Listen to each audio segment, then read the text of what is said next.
Agora nós vamos aprender como criar questões subjetivas utilizando validações no Google Forms. Vamos lá? Então, o primeiro passo aqui, pessoal, é para você criar uma pergunta, uma questão, você clica em adicionar pergunta. Aqui nós já temos uma pergunta criada, nós vamos ver os modelos aqui e as questões subjetivas podem ser de resposta curta ou de parágrafo. Então a gente vai selecionar a resposta curta. Dentro de resposta curta, você vai clicar aqui nesses três pontinhos e vai ter a opção de validação de resposta.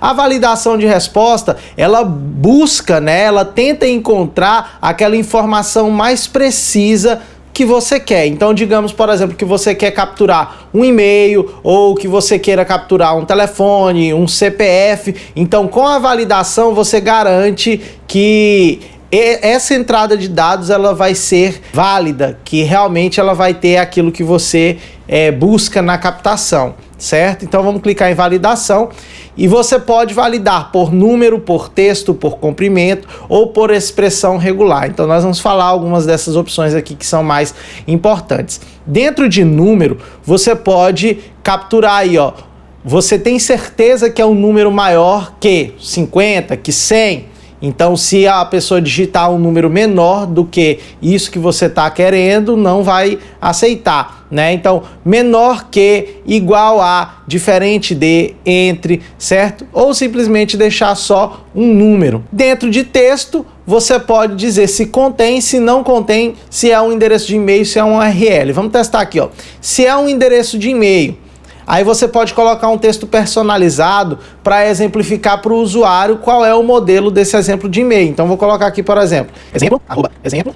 Maravilha? Então vamos testar agora esse formulário e vocês vão ver como é que essa interação vai reagir aí com a pessoa que vai ser o participante do formulário. Vamos clicar aqui para enviar para a gente gerar um link, URL curto, e vou copiar. Vou adicionar em outro navegador para a gente fazer esse teste. Então vou colocar aqui só Glauco e tentar enviar. Então ele não envia porque existe uma validação de e-mail. E aqui a gente tem um exemplo que a gente colocou lá. Então vou colocar Glauco, @ Muito bom, agora deu certo. Beleza? Então vamos trabalhar aqui com URL. Eu vou criar uma nova pergunta para a gente fazer outro processo de validação. Então eu posso simplesmente duplicar aqui, ó, e-mail. Então ao invés de e-mail agora eu vou pedir site. Dentro de site a gente coloca aqui URL e coloca o texto de exemplo. Beleza? Automaticamente já está salvando aqui, a gente pode atualizar lá para conferir. Opa, vamos voltar. Então, ó, e-mail e site. Então o e-mail, então vou colocar o site aqui. Olha só, o site está errado, ele tem que ser com HTTP. Lembrando, pessoal, que esse formulário aqui ele não está com validação, ele não está sendo obrigatório, ou seja, se eu não preencher uma das respostas, ele vai passar. Só que ele tem validação, né? Então, se não passar da validação, não dá certo. Olha só, tentei outra forma aí de validar um endereço de um site, não deu certo. Então agora... Beleza, então deu a entrada. Então a gente tem que entender que existe diferença entre questões obrigatórias e questões com validação. Olha só, eu não coloquei a questão como obrigatória. Então ela vai passar, se eu não colocar nada nela. Agora... se eu coloquei uma validação e eu inseri um conteúdo errado, aí ele não vai passar adiante o formulário, beleza? Então, basicamente é isso aí dentro de texto. Dentro de comprimento, eu posso determinar o número máximo e o número mínimo de caracteres. Então, digamos aí que um CPF, o CPF ele tem 11 dígitos, né? Então, eu posso colocar aqui o número mínimo de caracteres e eu vou colocar o texto personalizado aí. Então esse aqui é os dígitos do CPF. Vamos colocar aqui CPF e vamos ver como é que fica.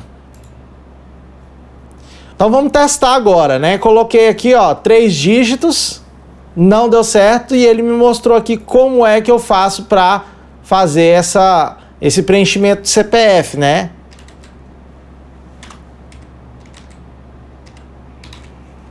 Beleza? Então, conforme o orientado... Ah, falta o tracinho aqui, né? Agora fez a validação. Observem que conforme eu vou dando entrada de dados aqui no meu formulário, as respostas elas já estão sendo computadas aqui. Vamos ver qual é o processo de validação dentro das respostas em parágrafo. Então vamos lá, agora nós vamos criar o esquema de respostas longas, que é a resposta em parágrafo, e vamos ver como é que ela trabalha com as validações de resposta. Então as validações das respostas das questões subjetivas em parágrafo, nós temos a parte de comprimento e de expressão regular. Dentro de comprimento, nós temos um número máximo de caracteres. Então, se eu quiser que o meu aluno faça uma síntese de um filme, por exemplo, e dê entrada disso no Google Forms, eu posso dizer que o máximo de caracteres vai ser 500. Se ele passar, vai ser exibido para ele aí a mensagem do texto personalizado. Aí você pode colocar aqui, ó, número... Maravilha?